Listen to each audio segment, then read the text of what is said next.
الحمد لله وحده والصلاة والسلام على من لا نبي بعده اما بعد فاعوذ بالله من الشیطان الرجیم بسم اللہ الرحمن الرحیم۔ سورہ حمیم سجدہ اور سورہ شورى کی تلاوت کی جائے گی اور چند آیات سورہ دخان کی انشاءاللہ یہ 4 رکعت تراویح کے اندر تلاوت کی جائیں گی۔ یہ وہ اہم ترین صورت ہے کہ جب مشرکین مکہ نبی کریم صلی اللہ علیہ وسلم کی جو دعوت تھی اس کو روکنے کی اپنی ہر ممکن کوشش کر رہے تھے، اور ایک موقع تھا کہ وہ حرم کے اندر بیٹھے ہوئے تھے بڑے بڑے ان کے سردار، اور وہ آپس میں یہ بات کر رہے تھے کہ ہم ان کی دعوت کو روک نہیں پا رہے ہیں تو ہمیں کیا کرنا چاہیے۔ تو ایک شخص کا پھر انہوں نے انتخاب کیا جس کی کنیت تھی ابو الولید، اور اس کا نام تھا عتبہ بن ربیعہ، جو ان کے یہاں بڑے مانا ہوا وہ شخص بڑا سردار تھا، اور مطلب یہ کہ وہ معاملہ فہم آدمی ان کے انداز سے اور چیزوں کو سمجھنے والا۔ اس کو انہوں نے ذمہ داری دی کہ تم جا کر رسول اکرم صلی اللہ علیہ وسلم سے بات کرو۔ تو اس نے کہا کہ میں جا کر ان سے سخت انداز سے بات کرتا ہوں اور میں ان کو کچھ آفرز دیتا ہوں اور میں دیکھتا ہوں کہ بات بن جائے گی، یہ اپنی بات سے باز آ جائیں گے، میں ان سے جا کے گفتگو کرتا ہوں۔ اور پھر وہ شخص آیا رسول اکرم صلی اللہ علیہ وسلم کے پاس اور اس نے بڑے سخت الفاظ میں آپ سے گفتگو کی، اور مطلب بڑے نازیبہ انداز سے گفتگو کی کہ آپ جس طرف دعوت دے رہے ہیں، آپ کے جو یہ والدین تھے یہ سارے، اور جو آپ کے بڑے آباء و اجداد جو لوگ چلے گئے جنہوں نے دین اسلام کو قبول نہیں کیا، یہ سب ان سب کا کیا ہوا۔ اور بہت سخت انداز میں جب آپ سے بات کی تو آپ نے حسب معمول تحمل کے ساتھ اس کی ساری بات سنی، اور اس کے بعد پھر اس سے یہ کہا کہ تم اپنی بات مکمل کر چکے، اور پھر آپ صلی اللہ علیہ وسلم نے یہ حمیم سجدہ کی آیات تلاوت کی۔ تو جب ان کی آیات تلاوت کی گئی تو پھر جب آپ صلی اللہ علیہ وسلم پڑھتے رہے یہاں تک کہ اس کا رنگ متغیر ہو گیا۔ وہ عرب تھے، وہ سمجھتے تھے کہ یہ کلام جو ہے یہ کسی شاعر کا کلام نہیں ہے، یہ ان کا اپنا کلام نہیں ہے۔ بعض روایات میں آتا ہے کہ اس نے آپ صلی اللہ علیہ وسلم کے منہ مبارک پہ ہاتھ رکھ دیا کہ وہ برداشت نہیں کر سکا وہ کلام، اور وہ اٹھ کر آ گیا، اور جب وہ اپنے سرداروں میں آیا تو وہ دیکھ کر کہنے لگے کہ اس کا وہ چہرہ نہیں ہے جو چہرہ یہ یہاں سے لے کر گیا تھا، یعنی جس انداز سے یہ چڑھائی کرنے کے لیے گیا تھا یہ تو جو کچھ سن کر آیا اس کی تو کیفیت ہی بدلی ہوئی۔ تو یہ وہ اہم ترین قرآن مجید اللہ کا کلام ہے کہ جب یہ سمجھ میں آتا ہے اور اللہ رب العزت کی توفیق سے اس کی معرفت حاصل ہوتی ہے تو وہ کفار جو نہیں مانتے تھے وہ بھی حیران رہ جاتے تھے، ان کی بھی یہ مجال نہیں ہوتی تھی کہ اس کے آگے بات کر سکیں۔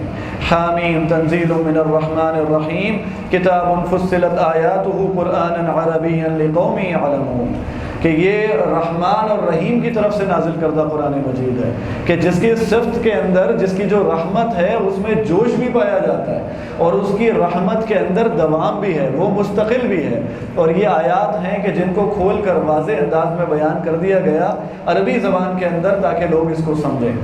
فرمایا قل اَإِنَّكُمْ لَتَكْفُرُونَ بِالَّذِي خَلَقَ الْأَرْضَ فِي يَوْمَيْنِ۔ اللہ رب العزت اپنی نشانیوں کے بارے میں فرماتے ہیں کہ اللہ نے 2 دن کے اندر اس زمین کو تخلیق کیا،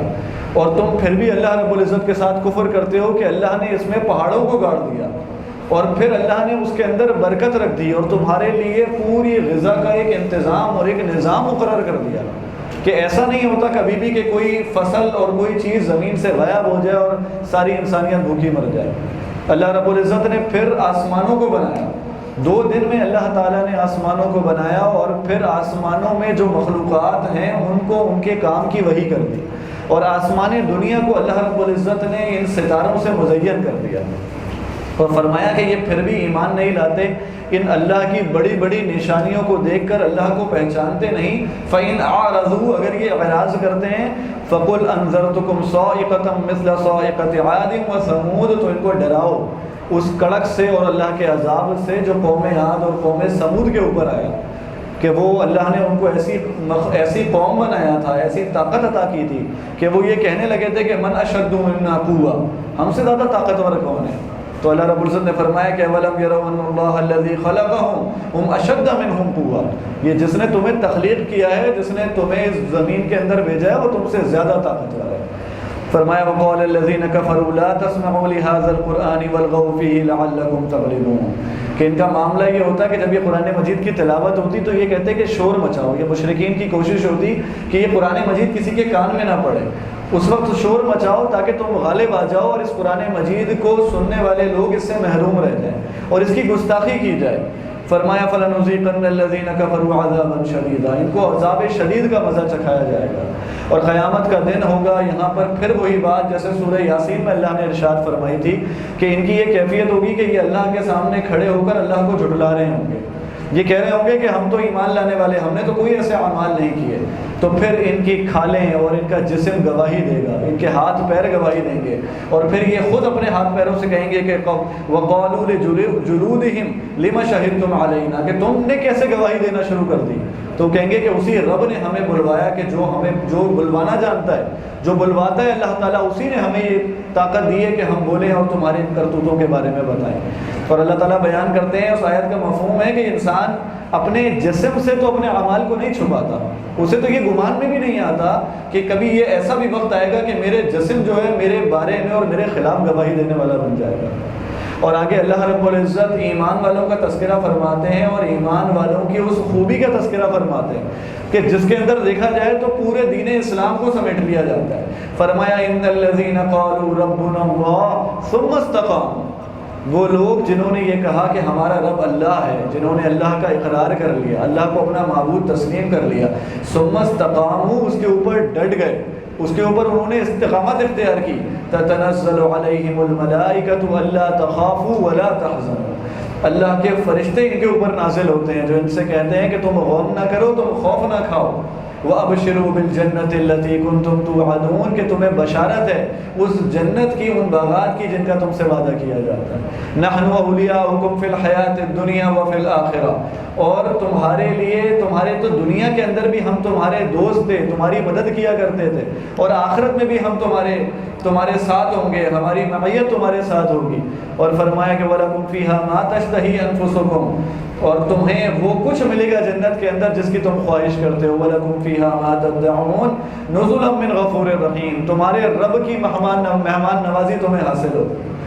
یعنی اللہ کے نبی صلی اللہ علیہ وسلم سے ایک صحابی رسول سیدنا سفیان بن عبداللہ رضی اللہ تعالیٰ عنہ نے پوچھا تھا، اللہ کے رسول صلی اللہ علیہ وسلم مجھے کوئی ایسی بات بتا دیں کہ اس کے بعد مجھے کسی سے کچھ پوچھنے کی ضرورت نہ رہے۔ تو آپ صلی اللہ علیہ وسلم کے تو ویسے ہی جو کلام ہے وہ تو جوامع الکلم ہوا کرتے تھے۔ آپ نے فرمایا آمنت باللہ، اللہ پر ایمان لاؤ، ثم استقم، پھر اس کے اوپر قائم ہو جاؤ۔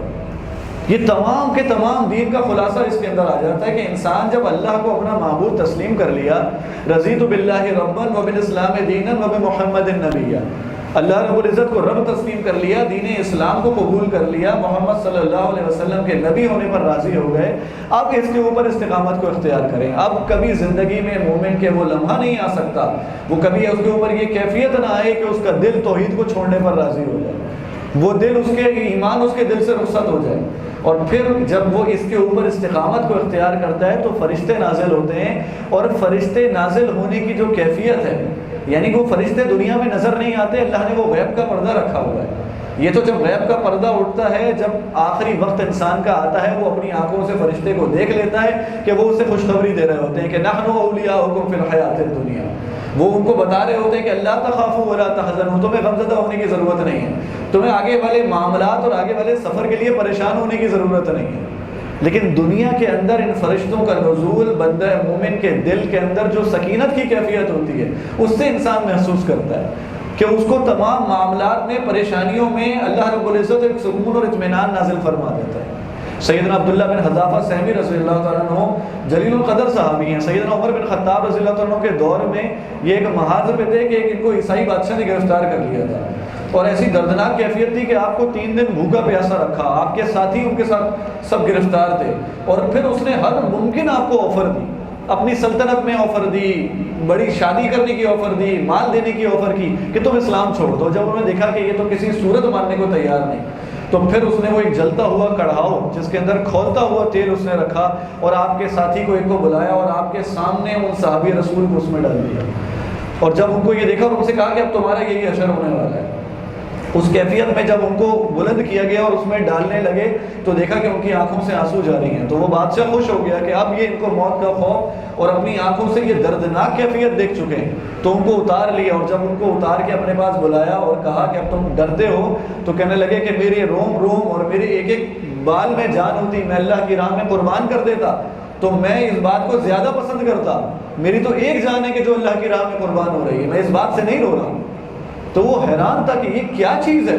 کہ جس پر انسان یہ موت کے منہ میں جانے کے لیے جلدی کرتا ہے. انہوں نے کہا یہ تو ہمارے لیے شہادت ہے، اس کے بعد تو ہمارا مقام اور مرتبہ شروع ہوگا، اس کے بعد تو ہماری عزت والی زندگی شروع ہوگی. اور وہ شخص باز آ گیا اور پھر ایک موقع آیا کہ اس نے ان کو ان کے ساتھیوں سمیت رہا کر دیا. تو یہ ایمان کی کیفیت وہ ہوتی ہے کہ جب انسان اللہ کے دین پر استقامت کو اختیار کرتا ہے تو پھر اللہ رب العزت وہ فرشتوں کا نزول فرماتے ہیں کہ ایسے نازک معاملات کے اوپر بھی اللہ رب العزت بندے کو استقامت عطا فرما دیتا ہے. نحن اولیاؤکم فی الحیات الدنیا وفی الآخرہ ولکم فیہا ما تشتہی انفسکم ولکم فیہا ما تدعون ومن احسن قولا ممن دعا الی اللہ وعمل صالحا وقال اننی من المسلمین. یہ ایمان والوں کو جب یہ سکینت محسوس ہوتی ہے اور جب اللہ ان کو یہ سکون عطا فرماتے ہیں تو وہ اس نعمت کو اپنے تک محدود نہیں رکھتے. ان کی کوشش ہوتی ہے کہ اپنے تمام جاننے والے اور جہاں تک اللہ نے اختیار دیا اس دین کی دعوت کو آگے پہنچائیں. اللہ فرماتے ہیں اس سے اچھی بات کس کی ہو سکتی ہے جو اللہ کے دین کی طرف بلاتا ہے. ومن احسن قولا ممن دعا الی اللہ،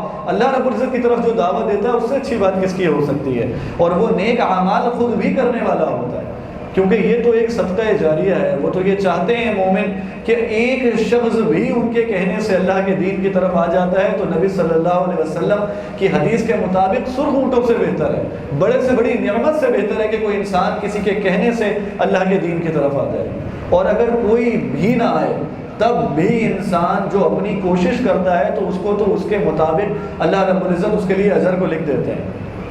فرمایا وَلَا تَسْتَوِي الْحَسَنَةُ وَلَا السَّيِّئَةُ ادْفَعْ بِالَّتِي هِيَ أَحْسَنُ فَإِذَا الَّذِي بَيْنَكَ وَبَيْنَهُ عَدَاوَةٌ كَأَنَّهُ وَلِيٌّ حَمِيمٌ وَمَا يُلَقَّاهَا إِلَّا الَّذِينَ صَبَرُوا وَمَا يُلَقَّاهَا إِلَّا ذُو حَظٍّ عَظِيمٍ. یہ نیکی اور بدی برابر نہیں ہوتی، اور یہ اسلوب دین اسلام نے سکھایا کہ تم برائی کو نیکی سے دور کرو. تمہارے ساتھ برائی کا معاملہ کیا جائے تم حسن سلوک کا معاملہ کرو، اور اگر تم ایسا کرو گے تو تمہارا جو دشمن ہوگا اللہ رب العزت اس میں اور تمہارے اندر محبت کو پیدا فرما دے گا. ولی حمیم تمہارا گہرا دوست بن جائے گا. لیکن ظاہر ہے کہ یہ کام کوئی آسان نہیں ہے. نبی کریم صلی اللہ علیہ وسلم کی جو پوری سیرت ہے کہ آپ کو لوگ برا بھلا کہتے تھے، آپ کو گالیاں دیتے تھے، آپ ان کو دعائیں دیا کرتے تھے، یہ کوئی معمولی کام نہیں ہے. وَمَا يُلَقَّاهَا إِلَّا الَّذِينَ صَبَرُوا، وہ جن کی طبیعت میں صبر کوٹ کوٹ کر بھر دیا گیا ہو، یہ ان لوگوں کا کام ہے. وَمَا يُلَقَّاهَا إِلَّا ذُو حَظٍّ عَظِيمٍ، یہ بڑے نصیب والے لوگوں کا کام ہے کہ جو اپنے اندر اتنی قدرت رکھتے ہیں، اتنی استطاعت رکھتے ہیں کہ ان کو برا بھلا کہا جاتا ہے اور وہ برداشت کر لیتے ہیں اور پھر کوئی خیر کی بات جواب میں کہتے ہیں. اللہ اکبر. نبی کریم صلی اللہ علیہ وسلم کی پوری زندگی اس سے عبارت ہے. وہ جس نے تلوار لے کر آپ کے سامنے جو شخص کھڑا ہو گیا اور آپ کو قتل کرنے کے لیے آپ کے سر پہ کھڑا ہے، اور آپ صلی اللہ علیہ وسلم جب اٹھے اور آپ نے جب اللہ، اس نے کہا کون بچائے گا، آپ نے کہا اللہ، اور اللہ نے اس پر ایسی ہیبت طاری کی کہ اس کے ہاتھ سے تلوار گر گئی تو آپ نے اس سے انتقام نہیں لیا. امی عائشہ صدیقہ بیان کرتی ہیں، فرمایا کہ اللہ کے نبی صلی اللہ علیہ وسلم نے اپنی ذات کے لیے کبھی کسی سے انتقام نہیں لیا. حالانکہ ہاں بس جب اللہ کے دین کی بات آتی تو پھر آپ صلی اللہ علیہ وسلم انتقام لیا کرتے تھے. فرمایا وَإِمَّا يَنزَغَنَّكَ الشَّيْطَانُ نَزْغٌ فَاسْتَعِذْ بِاللَّهِ إِنَّهُ هُوَ السَّمِيعُ الْعَلِيمُ. اور دیکھو یہ رد عمل کی نفسیات اگر غالب آنے لگے، یعنی کبھی جب برا بھلا سننے کے بعد ایک بندہ مومن کا بھی دل کرتا ہے کہ اس کو میں جب جو سلوک یہ میرے ساتھ کر رہا ہے میں اس کی قدرت بھی رکھتا ہوں کہ اس کو میں 2 کی 4 سناؤں اور میں اس کو بتاؤں کہ اس کا جواب کیا ہوتا ہے اور اس کے اس بدتمیزی کرنے کا انداز اس کے مقابلے میں تمہارے ساتھ کیا کر سکتا ہوں. تو فرمایا وَإِمَّا يَنزَغَنَّكَ الشَّيْطَانُ نَزْغٌ فَاسْتَعِذْ بِاللَّهِ. یہ رد عمل کی نفسیات جب غالب آنے لگے تو اللہ سے پناہ مانگو، کیونکہ شیطان یہ چاہتا ہے کہ تمہیں غصہ دلائے تاکہ تم جو کچھ زیادتی تمہارے اوپر ہوئی ہو تم بدلہ دینے میں اس سے بھی آگے بڑھ جاؤ تاکہ پھر تم ظالم کہلاؤ. إِنَّهُ هُوَ السَّمِيعُ الْعَلِيمُ، کہ اللہ رب العزت سننے والا ہے اور جاننے والا ہے. سیدنا ابوبکر صدیق رضی اللہ تعالیٰ عنہ ایک دفعہ بیٹھے تھے پیارے نبی صلی اللہ علیہ وسلم کے ساتھ اور ایک شخص آپ کو برا بھلا کہہ رہا تھا. سیدنا ابوبکر صدیق خاموش بیٹھے تھے، آپ کو سیدنا ابوبکر صدیق کو برا بھلا کہا جا رہا تھا، یہاں تک کہ آپ صلی اللہ علیہ وسلم مسکرا رہے تھے. اور پھر جب سیدنا ابوبکر صدیق بہت کچھ سن چکے تو آپ نے کوئی ایک جملہ کہا تو آپ صلی اللہ علیہ وسلم کا چہرہ تبدیل ہوا، آپ اٹھ کر چلے گئے. سیدنا ابوبکر نے پوچھا اللہ کے رسول، میں جب تک وہ شخص مجھے کہتا رہا آپ نے کچھ نہیں کہا، مسکراتے رہے. اور جب میں نے جواب دیا تو آپ اٹھ کر چلے گئے. تو پیارے نبی صلی اللہ علیہ وسلم نے فرمایا تمہاری طرف سے اللہ نے ایک فرشتے کو مقرر کیا ہوا تھا جو تمہارے بدلے میں اس کو جواب دے رہا تھا. جب تم نے جواب دینے کی کوشش کری تو اب یہ شیطانی معاملہ ہو گیا, اور جہاں پر یہ شیطان کا معاملہ آ جائے وہاں پر میں نہیں لڑتا. یعنی اس درجے کی اعلیٰ اخلاقیات کی دین اسلام ہمیں ترغیب دیتا ہے اور تعلیم دیتا ہے, یعنی کہ بدلہ لینے کی اجازت ہے, لیکن بار بار یہ بتایا گیا کہ ہاں جب تم اللہ رب العزت کی خاطر اللہ کے لیے اس بات کو چھوڑ دو گے تو اللہ تعالیٰ تمہیں بلند کرے گا, تمہارے آپس میں محبت قائم کر دے گا, اور تمہاری صبر کرنے کی وجہ سے اللہ تمہیں بہترین بدلہ عطا فرمائے گا. سورہ شورا کا آغاز ہے. سورہ شورا کے آغاز کے حوالے سے مختصراً بس ذکر کروں.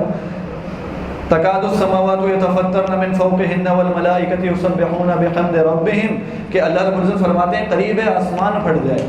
آسمان پھٹ جائے اپنے اوپر سے کہ اللہ رب العزت کے فرشتے اس کے اندر موجود ہیں جو اللہ کی تسبیح بیان کرتے ہیں. نبی صلی اللہ علیہ وسلم نے فرمایا کہ یہ آسمان چرچراتا ہے, اور اس کا حق ہے کہ یہ چرچرائے کہ 4 انگلیوں کے برابر اس میں جگہ نہیں ہے کہ جہاں اللہ رب العزت کا کوئی فرشتہ محو عبادت نہ ہو. یہ اللہ رب العزت کی ایسی مخلوق ہے. اور پھر آگے ایک آیت نمبر 15 ہے سورہ شورا کے اندر, جس میں 10 احکامات کو اللہ رب العزت نے بیان فرمایا ہے. سورہ شورا کی یہ آیت نمبر 15 ہے.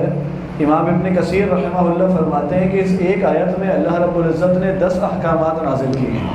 اور دین کی دعوت کے اعتبار سے نہایت اہمیت کے حامل ہیں. فرمایا فَلِذَلِكَ فَادْعُوا, آپ لوگوں کو اللہ کے دین کی طرف دعوت دیجیے, یعنی کہ توحید کی طرف بلائیے. وَاسْتَقِمْ كَمَا أُمِرْتَ, اور آپ دین پر اس طرح سے استقامت اختیار کیجیے جس طرح سے آپ کو استقامت اختیار کرنے کا حکم دیا گیا ہے. تفسیر میں آتا ہے سورہ ہود کے اندر بھی یہ آیت ہے کہ فَاسْتَقِمْ كَمَا أُمِرْتَ. تو نبی صلی اللہ علیہ وسلم جو سورہ ہود اور ایسی دوسری صورتوں کے بارے میں فرماتے تھے کہ انہوں نے مجھے بوڑھا کر دیا ہے, اور ان میں پھر یہ آیات ہیں کہ آپ کو اس طرح استقامت اختیار کرنے کا حکم دیا گیا جیسے کہ حق ہے. تو آپ صلی اللہ علیہ وسلم کے پیر مبارک سو جایا کرتے تھے, اور آپ اللہ رب العزت کے آگے ساری رات قیام کیا کرتے تھے. وَلَا تَتَّبِعْ أَهْوَاءَهُمْ, اور آپ ان لوگوں کے کہنے پر, ان کی آفرز دینے کے اوپر دین اور کے اندر مداہنت کو اختیار نہیں کیجیے. یعنی ایسا ممکن نہیں ہے کہ کسی بھی موقع پر اللہ کی توحید کے اندر حق و باطل میں سمجھوتا ہو جائے. یہ حق و باطل کے اندر کوئی سمجھوتا نہیں ہو سکتا کبھی بھی. تو کبھی بھی دین کی جو مسلمات ہیں جہاں اللہ نے اجازت نہیں دی وہاں کسی کے پریشر میں آ کے لوگوں کو خوش کرنے کی خاطر ایسا ممکن نہیں ہے کہ انسان دین کے احکامات کو تبدیل کر دے. وَقُلْ آمَنْتُ بِمَا أَنزَلَ اللَّهُ مِنْ كِتَابٍ, کہ آپ کہہ دیجئے کہ ہم تو تمام پچھلی کتابوں کے اوپر بھی ایمان لے کر آتے ہیں. یعنی یہ کیفیت نہیں ہے کہ کتاب کے بعض حصے کو قبول کرتے ہیں اور بعض حصے کو چھوڑ دیتے ہیں. اللہ رب وَأُمِرْتُ لِأَعْدِلَ مِنْكُمْ, اور اب مجھے حکم دیا گیا ہے کہ میں انصاف سے کام لوں,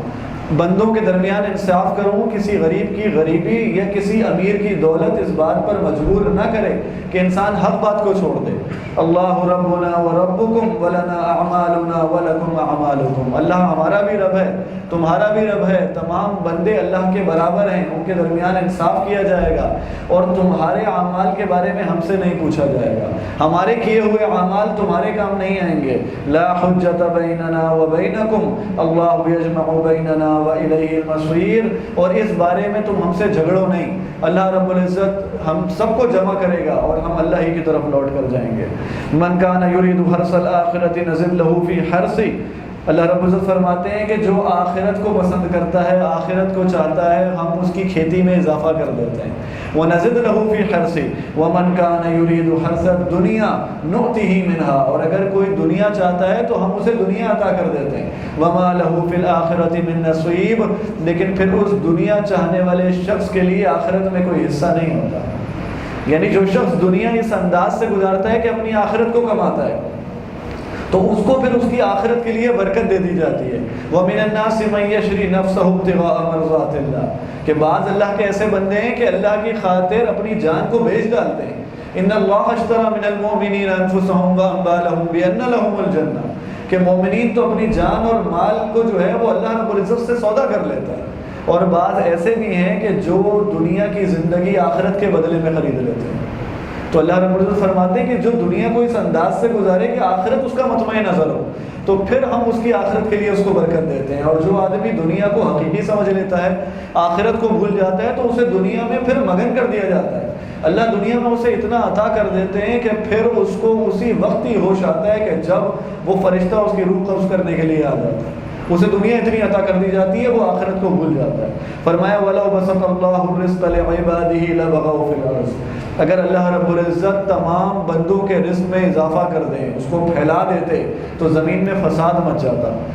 وَلَكِنْ يُنَزِّلُ بِقَدَرٍ مَا يَشَاءُ إِنَّهُ بِعِبَادِهِ خَبِيرٌ بَصِيرٌ، لیکن اللہ رب العزت ایک مقرر اندازے کے ساتھ رزق کو نازل فرماتے ہیں۔ یعنی یہ اللہ کی تقسیم ہے کہ بعض اللہ کے ایسے بندے ہیں کہ جن کے پاس مال و اسباب نہیں ہیں، پھر بھی اللہ رب العزت کی طرف ہدایت کی توفیق نہیں ہوتی، ان کے مال میں اضافہ ہو جائے یہ اور سرکشی میں مبتلا ہو جائیں گے۔ کس شخص کے لیے کتنا مال بہتر ہے؟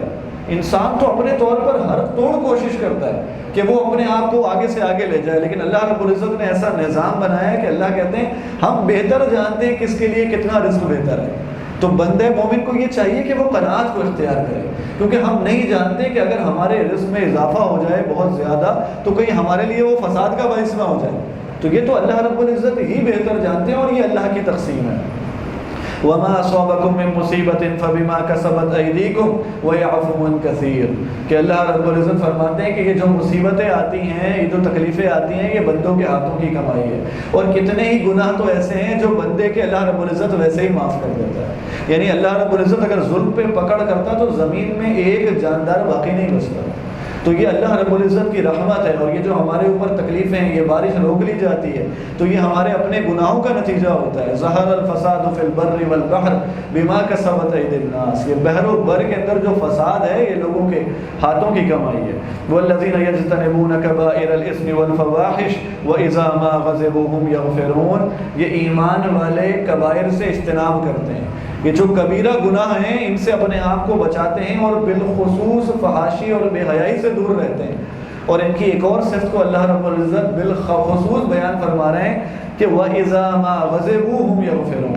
کہ یہ جب غصے میں ہوتے ہیں تو یہ معاف کر دیتے ہیں۔ وَالْكَاظِمِينَ الْغَيْظَ وَالْعَافِينَ عَنِ النَّاسِ وَاللَّهُ يُحِبُّ الْمُحْسِنِينَ، کہ یہ غصے کو پی جانے والے ہیں اور لوگوں کو معاف کر دینے والے ہیں، اور اللہ رب العزت احسان کرنے والوں کو پسند کرتا ہے۔ نبی صلی اللہ علیہ وسلم کی وہ مشہور ترین روایت کہ پہلوان وہ نہیں ہے کہ جو انسان کو پٹک دیتا ہے، بلکہ پہلوان وہ ہے کہ جو غصہ آنے کے بعد اپنے اوپر قابو رکھتا ہے۔ اور یقینی بات ہے کہ یہ انسان جس وقت اس کے پاس یہ اختیار موجود ہوتا ہے کہ وہ اپنے غصے کو نافذ کر سکتا ہے، اور پھر اللہ کے تقوی، اللہ رب العزت کے خوف کی وجہ سے رک جاتا ہے اور اپنے ماتحت سر دست ان لوگوں کے اوپر جن پر یہ اختیار رکھتا ہے لیکن اللہ کے لیے اپنے آپ کو روک لیتا ہے، تو یہ پھر اہل ایمان کی صفت ہے۔ پھر اللہ رب العزت اس کو فضیلت اور رحمت عطا فرماتے ہیں۔ نبی کریم صلی اللہ علیہ وسلم جیسے کہ ذکر ہوا اپنی ذات کے لیے بدلہ نہیں لیتے تھے، باوجود اس کے کہ جب اللہ کی حدود کا معاملہ ہوتا، سیدنا اسامہ بن زید سے سفارش کرانے کی جب کوشش کی گئی تھی تو اللہ کے نبی صلی اللہ علیہ وسلم جلال میں آ گئے۔ سیدنا معاذ رضی اللہ عنہ کے بارے میں پتہ چلا کہ آپ لمبی نماز پڑھاتے ہیں، لوگ پیچھے پریشان ہو رہے ہیں، آپ جلال میں آ گئے۔ سیدنا عمر بن خطاب رضی اللہ عنہ کو دیکھا کہ آپ تورات پڑھ رہے ہیں، آپ کے چہرے کا رنگ بدل گیا۔ لیکن جب بھی آپ کے اوپر کسی نے زیادتی کری، آپ کو تکلیف پہنچائی، آپ کو جب کوئی معاملہ ہوتا تو آپ اپنے غصے کو پی جاتے اور لوگوں کو معاف کر دیتے۔ والذین استجابوا لربهم واقاموا الصلاة وامرهم شورى بینهم ومما رزقناهم ينفقون، کہ یہ اپنے رب کے حکم کو قبول کرتے ہیں، نماز کو قائم کرتے ہیں، اپنے باہمی معاملات کو مشاورت سے طے کرتے ہیں، اور جو اللہ نے ان کو رزق عطا فرمایا ہے یہ اس میں سے اللہ کی راہ میں خرچ کرتے ہیں۔ اور اللہ رب العزت بعض کو بیٹے عطا کرتا ہے، بعض کو بیٹیاں عطا کرتا ہے، بعض کو دونوں ملا جلا کر دیتا ہے، اور بعض کو بے اولاد کر دیتا ہے۔ فرمایا انہ علیم قدیر، وہ جاننے والا ہے اور قدرت رکھنے والا ہے۔ بندے کے اختیار میں تو یہی کچھ ہے کہ وہ اپنے رب کے آگے اپنے ہاتھوں کو پھیلاتا رہے، اپنے رب سے مناجات کرتا رہے، اور جو کچھ بھی اس کے ساتھ معاملہ ہو وہ اس میں اللہ کی تقدیر کو سمجھ کر برضا و رغبت اس کے اوپر راضی رہے۔ سورہ زخرف کا آغاز ہوتا ہے حامیم والکتاب المبین انا جعلناہ قرآنا عربیا لعلکم تعقلون، کہ یہ کتاب مبین ہے کہ اللہ رب العزت نے عربی زبان کے اندر اس قرآن مجید کو نازل کیا تاکہ اس کو سمجھ سکیں، اور اس میں اللہ رب العزت اپنی نعمتوں کو بیان کرتے ہیں۔ وَالَّذِي نَزَّلَ مِنَ السَّمَاءِ مَاءً بِقَدَرٍ فَأَنشَرْنَا بِهِ بَلْدَةً مَيْتًا كَذَلِكَ تُخْرَجُونَ۔ اللہ رب العزت بارش کو نازل فرماتے ہیں، اور اسی طرح جیسے مردہ زمین کو زندہ کر دیتے ہیں تمہیں نکال لیا جائے گا اس زمین سے۔ اور آگے اللہ نے اپنی ایک نعمت کا ذکر کیا جس کے بارے میں جس کا روزانہ ہمارا واسطہ پڑتا ہے، شاید ہی ہم میں سے کوئی ہو کہ جو اس کیفیت سے نہ گزرتا ہو۔ اللہ فرماتے ہیں کہ یہ اللہ نے تمہارے لیے جو چوپائے بنائے، یہ اللہ نے تمہارے لیے جو سواریاں بنائی ہیں، اور اس کے بارے میں جو تمہیں ہدایات دی ہیں، لِتَسْتَوُوا عَلَىٰ ظُهُورِهِ ثُمَّ تَذْكُرُوا نِعْمَةَ رَبِّكُمْ إِذَا اسْتَوَيْتُمْ عَلَيْهِ وَتَقُولُوا سُبْحَانَ الَّذِي سَخَّرَ لَنَا هَٰذَا، کہ جب تم ان پہ سوار ہوتے ہو تو تم یہ کہو کہ اللہ تو پاک ہے، تو نے ہمارے لیے اس کو مسخر کر دیا۔ وَمَا كُنَّا لَهُ مُقْرِنِينَ، ہم اس کو قابو میں کرنے والے نہیں تھے۔ وَإِنَّا إِلَىٰ رَبِّنَا لَمُنقَلِبُونَ، اور ہم اپنے رب کی طرف بھی لوٹ کر جانے والے ہیں۔ اندازہ لگائیے یہ سفر کے جو آداب، یہ دعائیں اکثر الحمدللہ ہمیں یاد ہوتی ہیں، لیکن اس دین اسلام کی خوبصورتی دیکھیے کہ کس انداز سے ہماری رہنمائی کرتا ہے کہ دیکھو تم سفر پہ جا رہے ہو تو تم جب اللہ سے دعا کرتے ہو کہ اللہ تو نے اس کو ہمارے لیے مسخر کیا ہے، اور آخرت میں اللہ ہم تیری طرف لوٹ کر جانے والے ہیں، یعنی بندہ مومن کو یہ یاد دہانی کرائی جا رہی ہے کہ یہ دنیا بھی ایک سفر ہے، تمہارا آخری سفر شروع ہونے والا ہے، تم اللہ کی طرف لوٹ کر جاؤ گے، وہ حقیقی سفر ہے تمہارا، تم اس کو بھول نہ جانا۔ اس سفر کے اوپر جب تم سوار ہوتے ہو، اس زمین کی پشت پر ہو، تم بھی ایک مختصر وقت کے لیے ہو۔ کن فی الدنیا کأنک غریب، تم تو زمین میں ایسے ہو کہ جیسے ایک مسافر ہوتا ہے، اور تمہارا حقیقی سفر شروع ہونے والا ہے، اس کے لیے تیاری کرنا۔ جب بندہ اس بات کو اپنے ذہن میں حاضر رکھتا ہے اور وہ سواری پہ سوار ہوتا ہے تو کیا ممکن ہے کہ وہ جانے کے بعد کسی کے ساتھ ظلم اور زیادتی کا معاملہ کرے؟ اگر اس کے دل کے اندر یہ بات موجود ہو کہ میں تو یہ دعا پڑھ کے سوار ہوا ہوں اور مجھے تو میرا سفر آخرت یاد دلایا جا رہا ہے۔ دنیا میں موقع کے اوپر اللہ رب العزت نے اپنے نبی کے ذریعے جو تعلیمات ہمیں دی ہیں کہ ہم حقیقی طور پر اس قیامت کے دن کو یاد رکھیں، ہم اپنے انجام کو یاد رکھیں، ہم اس دنیا کے کھیل تماشے ہونے کو بھول نہ جائیں، ہمیں یہ اندازہ یہ نہ بھول جائیں کہ دنیا ختم ہو جانے والی جگہ ہے۔ تو یہ سفر پہ یہ سواری کی ہم دعا پڑھیں تو اس کو ہم ترجمے کے ساتھ اور فہم کے ساتھ سمجھ کے پڑھیں تاکہ یہ بات ہمارے ذہن کے اندر مستحضر رہے کہ ہماری اپنے رب سے ملاقات ہونے والی ہے۔ فرمایا وَقَالُوا لَوْلَا نُزِّلَ هَٰذَا الْقُرْآنُ عَلَىٰ رَجُلٍ مِّنَ الْقَرْيَتَيْنِ عَظِيمٍ، کہ یہ جب کافروں سے یہ کہا جاتا وہ کہتے پہلا اعتراض تو یہ کہ یہ کسی بشر کو اور انسان کو رسول بنا کر بھیج دیا۔ جب اللہ نے یہ بیان کیا کہ انسانوں کے لیے تو انسانوں کو ہی رسول بنایا جاتا ہے تو پھر وہ یہ اعتراض کرتے کہ کسی بڑے آدمی پر، کسی سردار پر نبوت کیوں نہیں نازل ہوئی؟ یہ ہمارے دور کے اندر فلاں شخص ہیں، ان میں سے کسی پر نبوت نازل ہو جاتی۔ تو اللہ فرماتے ہیں کہ اَهُمْ يَقْسِمُونَ رَحْمَتَ رَبِّكَ، یہ رب کی رحمت کو تقسیم کریں گے۔ نَحْنُ قَسَمْنَا بَيْنَهُمْ مَعِيشَتَهُمْ فِي الْحَيَاةِ الدُّنْيَا، یہ جو دنیا ہے، جو دنیا کی معیشت ہے جس کی کوئی حیثیت نہیں ہے، اس کو بھی اللہ نے تقسیم کیا ہے کہ کس کو کتنا عطا کیا ہے، کس کو کتنا عطا کیا ہے۔ تو اللہ یہ بہتر جانتے ہیں کہ کون ہے پاکیزہ دل رکھنے والا، کہ کون اس مقام اور مرتبے کا لائق ہے۔ کہ تم تو دنیا کی زندگی کے حساب سے دیکھتے ہو کہ یہ جس کے اندر دنیا میں جس کو مال و اسباب عطا کر دیے، نبوت بھی ان کو ملنی چاہیے، یہ تو اللہ رب العزت جاننے والے ہیں۔ اور فرمایا وَلَوْلَا أَن يَكُونَ النَّاسُ أُمَّةً وَاحِدَةً، کہ اگر یہ خوف نہ ہوتا، یہ خدشہ نہ ہوتا تو اللہ ساری امت کو ایک ہی بنا دیتا، ایک ہی ہو جانے کا خوف نہ ہوتا۔ لَجَعَلْنَا لِمَن يَكْفُرُ بِالرَّحْمَٰنِ، کہ سارے کافر ہو جائیں گے۔ اگر یہ خدشہ نہ ہوتا کہ سب لوگ کافر ہو جائیں گے تو فرمایا لِبُيُوتِهِمْ سُقُفًا مِّن فِضَّةٍ، ہم جو ہے وہ کافروں کی گھروں کو، ان کی چھتوں کو، ان کی سیڑھیوں کو، ان کے دروازوں کو، ان کے تختوں کو چاندی کا بنا دیتے، یہ سونے چاندی ان کو عطا کر دیتے۔ لیکن یہ اللہ رب العزت کی رحمت ہے کہ اللہ نے آزمائش کو ہلکا کیا، یعنی اگر ایسا ہو جاتا کہ یہ سارے مال و اسباب کفار کے پاس ہوتے اور مومنین کے پاس نہیں ہوتے تو وہ جو دنیا کی حرص اور رغبت دل کے اندر رکھی گئی ہے تو ایمان پر رہنا مشکل ہو جاتا۔ تو یہ اللہ رب العزت کی رحمت ہے کہ اللہ نے تقسیم کر رکھا ہے، دونوں کے درمیان مال و اسباب کو دے رکھا ہے۔ اور اللہ فرماتے ہیں وَإِن كُلُّ ذَلِكَ لَمَّا مَتَاعُ الْحَيَاةِ الدُّنْيَا، یہ جو کچھ بھی ہے نا یہ دنیا کی معمولی سی متاع ہے، اس کی کوئی حیثیت نہیں ہے۔ وَالْآخِرَةُ عِندَ رَبِّكَ لِلْمُتَّقِينَ، اور متقین کے لیے تو اللہ رب العزت کے پاس ٹھکانہ ہے۔ یعنی اندازہ لگائیے کس طرح دنیا کی بے رغبتی کو بیان کیا جا رہا ہے کہ اللہ تم یہ دیکھ کر لوگوں کے پاس اتنا مال و اسباب، کفار کے پاس کی دنیا کی اتنی نعمتوں کو دیکھ کر تم پریشان نہ ہو جاؤ، بلکہ یہ بات یاد رکھو کہ یہ اللہ کی رحمت اور محبت کی دلیل نہیں ہے۔ اللہ تو جس سے محبت کرتے ہیں پھر اس کو دین کی سمجھ عطا کر دیتے ہیں، دنیا کی حقیقت کو اس کے سامنے کھول دیتے ہیں، وہ آخرت کی تیاری کرنے والا ہو جاتا ہے اور پھر اس کو ہمیشہ ہمیشہ کی زندگی عطا ہو جاتی ہے۔ تو یہ تو جن کے پاس مال و اسباب اگر اتنا بڑھ جاتا ہے اور دنیا سے غافل ہو جاتے ہیں تو اس کو دیکھ کر کہیں انسان متاثر نہ ہو جائے، بلکہ وہ یہ سمجھ لے کہ ان کو تو اللہ رب العزت نے عذاب دینے کا ارادہ کر رکھا ہے کہ یہ دنیا سے، یہ دین سے مکمل طور پر غافل ہو چکے ہیں۔ فرمایا الاخلاء یومئذ بعضهم لبعض عدو الا المتقین، قیامت کے دن جگری دوست بدترین دشمن ہوں گے سوائے متقی لوگوں کے۔ اندازہ لگائیے، اللہ کے نبی صلی اللہ علیہ وسلم کی وہ حدیث ہے کہ آپ نے فرمایا کہ وہ قیامت کے دن اللہ کا سایہ پانے والے لوگ ان میں وہ بھی ہوں گے جو اللہ کے لیے ایک دوسرے سے محبت کرتے ہوں۔ تو یہ جو جگری دوست جو آپس میں گناہوں میں زندگی گزارا کرتے تھے بدترین دشمن بن جائیں گے۔ ہاں وہ ایمان والے جو ایک دوسرے سے اللہ کے لیے محبت کرتے ہیں، جن کی آپس میں محبت کی وجہ اللہ کے سوا کوئی نہیں ہوتی، اور وہ آپس میں ایک دوسرے کو یہ بیان بھی کرتے ہیں کہ میں تم سے اللہ کے لیے محبت کرتا ہوں، اور ان کے لیے اللہ نے یہ فضیلت کو بیان کیا۔ ہمیں چاہیے کہ لا محالہ لازمی طور پر ہماری زندگی میں کچھ لوگ ہوں کہ جن سے ہم اس بات کا اظہار کریں کہ میں آپ سے اللہ کے لیے محبت کرتا ہوں اور اس کے سوا میرا کوئی معاملہ نہیں ہے۔ جب میں آپ کے پاس آتا ہوں تو اسی لیے آتا ہوں کہ ہم بیٹھیں اور یاد کریں اور بیٹھ کے کچھ اللہ رب العزت کا ذکر کریں اور ہمارے کلیجے اس سے ٹھنڈے ہو جائیں اور ہمارا آپس میں اس کے سوا کوئی تعلق نہ ہو، تاکہ ہم کل قیامت کے دن ان لوگوں میں شامل ہو جائیں جن کو اللہ رب العزت اپنا سایہ عطا فرمائے۔ اللہ رب العزت ہمیں انہی میں سے بنائے۔ فجزاکم اللہ خیرا۔